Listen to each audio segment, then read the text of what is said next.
hablar sobre la teoría conflictualista. Es un hecho social consustancial a la vida en la sociedad, como parte del cambio social que determina toda la dinámica de la vida de los seres humanos.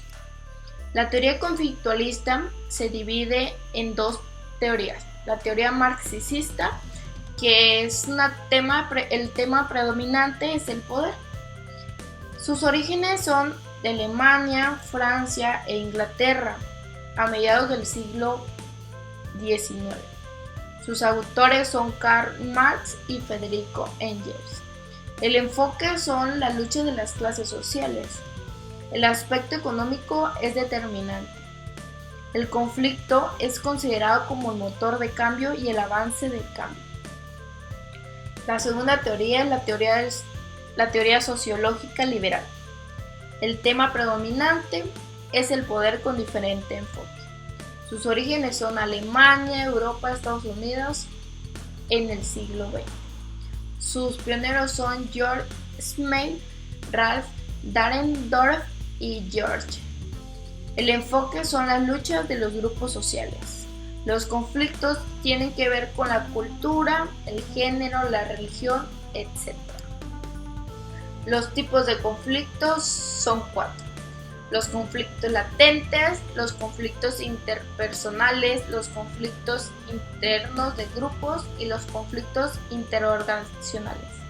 Los conflictos latentes existen pero no se manifiestan claramente. El conflicto intrapersonal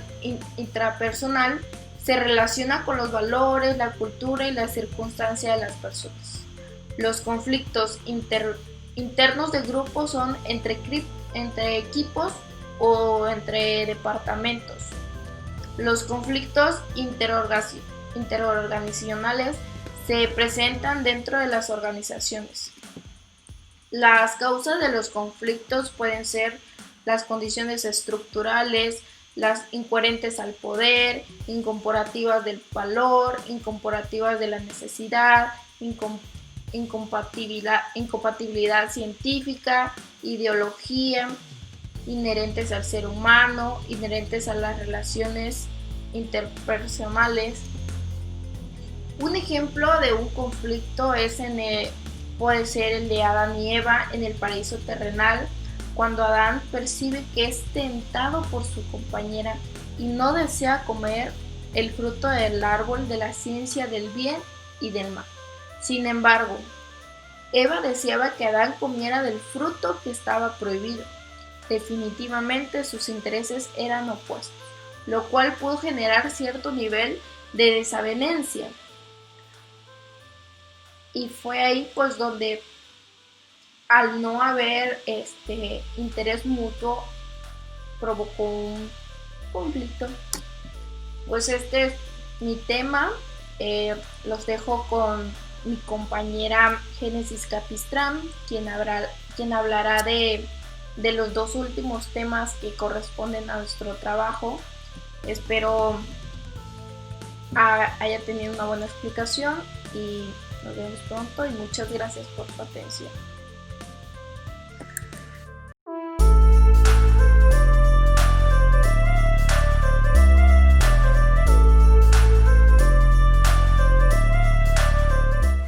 ¿Qué es el esencialismo? El esencialismo es una doctrina según el cual algo, un objeto, es lo que es en virtud de su esencia, es decir, de una o varias propiedades que de perderlas el objeto en cuestión perdería su naturaleza. Cuando se habla de esencia o de naturaleza de algo, nos referimos a sus propiedades. En un punto de vista metafísico, según el cual detrás de todo lo que es aparentemente accidental está lo esencial o lo necesario. Por ejemplo, un esencialista diría que el hecho de que mi ordenador, la carcasa de este, sea negra es accidental o contingente, que mi ordenador sería el mismo aun cuando le cambiara la carcasa o se le quitara definitivamente. Sin embargo, diría el esencialista, si cambias sus propiedades esenciales, entonces el ordenador dejaría de ser lo que es. Tal vez lo transformes en una tostadora o quedará inservible, pero perderá su naturaleza, al contrario de lo que ha ocurrido con otras muchas doctrinas antiguas. La doctrina esencialista aún mantiene su vigorosa propiedad. Fue propuesta en la antigüedad. Aristóteles fue su principal exponente, hasta tal punto que la palabra esencialismo quedó definitivamente asociada al nombre del estagirita. Durante la Edad Media y la Edad Moderna, el esencialismo se mantuvo igualmente vigoroso, así llegó a la Edad Contemporánea, atravesando el siglo XX y el siglo XXI. El funcionalismo. ¿Qué es el funcionalismo? El funcionalismo es una teoría de la sociología bajo la premisa de que todos los aspectos de una sociedad cumplen un propósito y son indispensables para la supervivencia de la misma. La teoría fue planeada por el francés Émile Durkheim en 1895 como parte de su publicación Las reglas del método sociológico, que intentaba explicar la necesidad de las diferentes estructuras sociales y sus funciones. Émile es considerado uno de los padres de la sociología, tras crear el Departamento de Sociología en la Universidad de Burdeos en 1895, momento en el que publicó su libro. En el siglo XX, el concepto de funcionalismo también fue explicado en la antropología, como el objeto de estudiar la sociedad sin tener en cuenta su historia, sino tal como se encuentra en el momento de análisis. ¿Cuáles son las características del funcionalismo? Algunas de sus características son la cultura, el social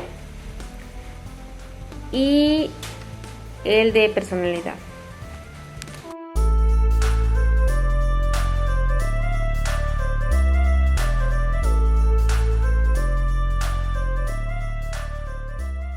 Características del funcionalismo. Los ideólogos del modelo funcionalista tomaron un enfoque sistemático de la sociedad. El funcionalismo supone que los elementos de una determinada estructura social son interdependientes, es decir, que trabajan en un conjunto para promover una estabilidad y para satisfacer las necesidades de cada parte.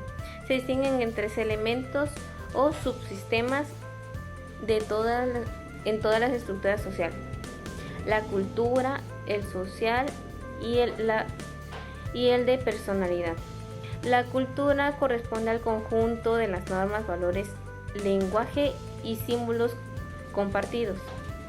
El social corresponde a la manera en que se relacionan las personas y la aceptación de las expectativas colectivas impuestas. Y el de personalidad corresponde a las motivaciones y características de la población en función a sus aspiraciones, metas y logros.